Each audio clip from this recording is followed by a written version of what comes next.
Okay, hey guys, I need some help here. So this I'm pretty happy with.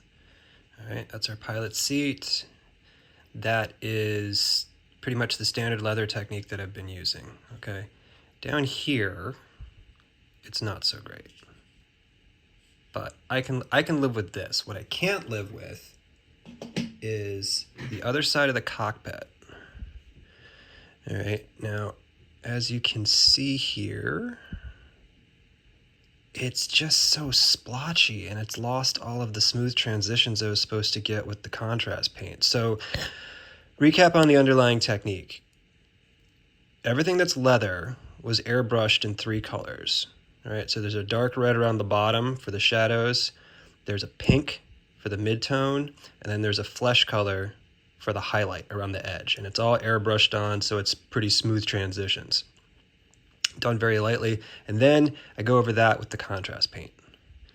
Okay, and that's how we got this guy here.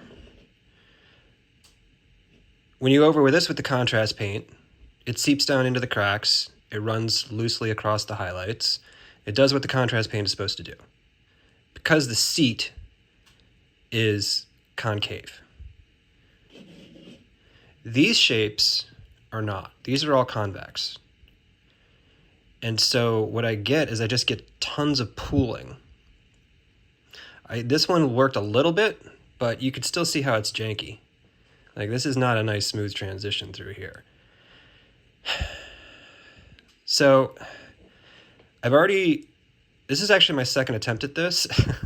I threw this in the parts cleaner overnight, stripped the entire thing down and redid it from scratch already.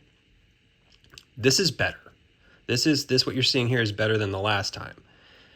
And I kind of very meticulously went over, when I was applying the contrast paint, I thinned it and went real slow and paid very special attention to when it would pool, wicked it away with an empty brush, etc., and really had to babysit it.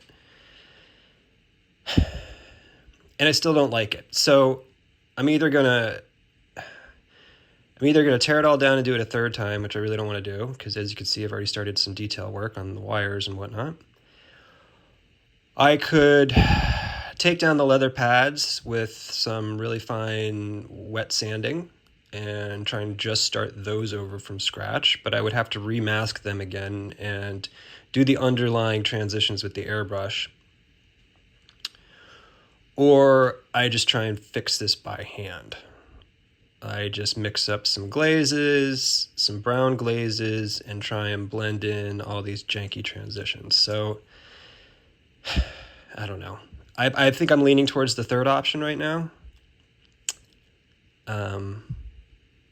Yeah. It's a bummer, though, because, like, why can't it all just look like that? Like, that's fucking dope. Anyway, let me know what you think. I need help.